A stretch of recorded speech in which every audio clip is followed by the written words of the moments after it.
It may seem incredible, but it is true. The world in which we live is a world of imagination. In fact, life itself is an activity of imagining. All that we behold, though it appears without, it is within, in our imagination, of which this world of mortality is but a shadow. Nothing appears or continues in being by a power of its own. Events happen because comparatively stable imaginal activities created them, and they continue in being only as long as they receive such support. Therefore, the secret of imagining is the greatest of all problems, to the solution of which everyone should aspire. For supreme power, supreme wisdom, and supreme joy lie in the solution of this great mystery. When man solves the mystery of imagining, he will have discovered the secret of causation, and that is, imagining creates reality. Divine imagining and human imagining are not two powers at all, but one. The valid distinction which exists between them lies not in the substance with which they operate, but in the degree of intensity of the operant power itself. Acting at high tension, an imaginal act is an immediate objective fact. Keyed low, an imaginal act is realized in a time process. Human history, with its forms of governments, its revolutions, its wars, and in fact the rise and fall of nations, could be written in terms of the imaginal activities of men and women. All imaginative men and women are forever casting forth enchantments, and all passive men and women who have no powerful imaginative lives are continually passing under the spell of their power. If imagination is the only thing that acts or is in existing beings or men, as Blake believed, then we should never be certain that it was not some woman treading in the winepress who began that subtle change in men's minds, or that the passion because of which the earth has been drenched in blood did not begin in the imagination of some shepherd boy, lighting up his eye for a moment before it ran upon its way. The future is the imaginal activity of man in its creative march. Imagining is the creative power, not only of the poet, the artist, the actor and orator, but of the scientist, the inventor, the merchant, and the artisan. Its abuse in unrestrained, unlovely image-making is obvious, but its abuse in undue repression breeds a sterility which robs a man of actual wealth of experience.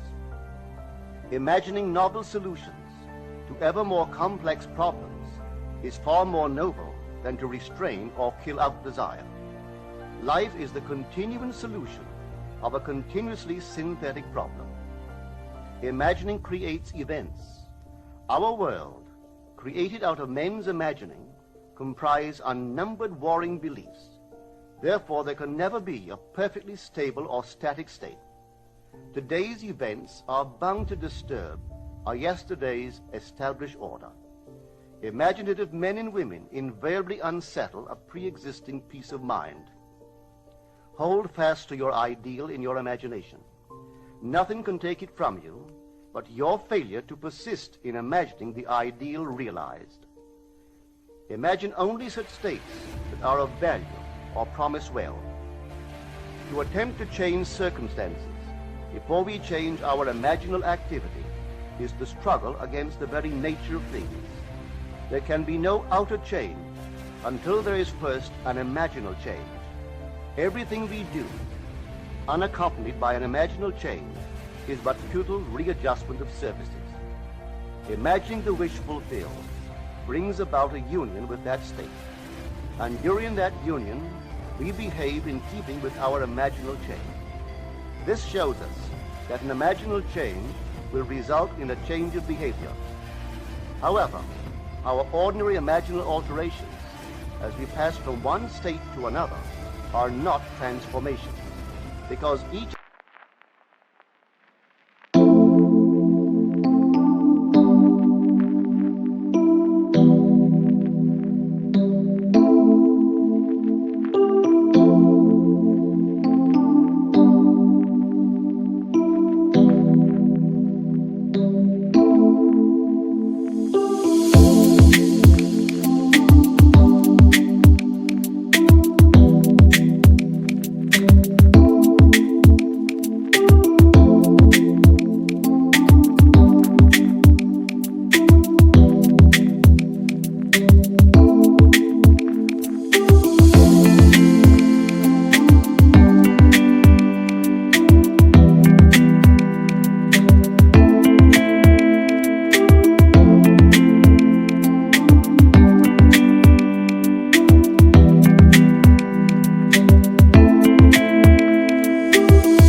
so rapidly succeeded by another in the reverse direction.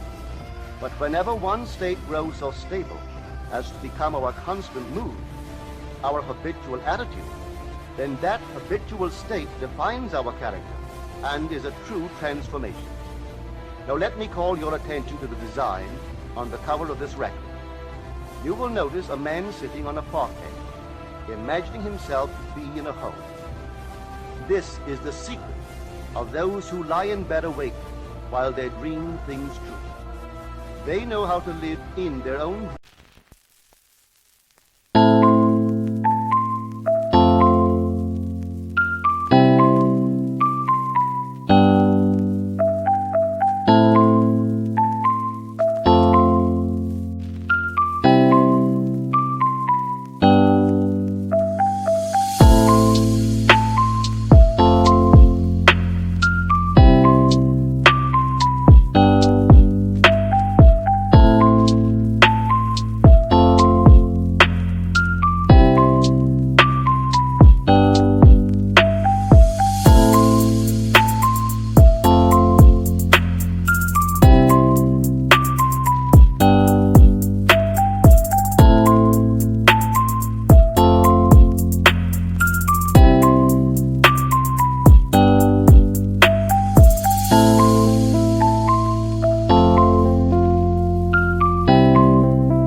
Until, in fact, they do.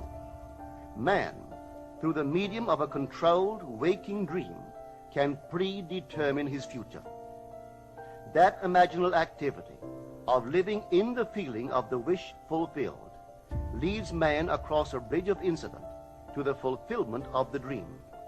If we live in the dream, thinking from it and not of it, then the creative power of imagining will answer our adventurous fancy, and the wish fulfilled will break in upon us and take us unawares.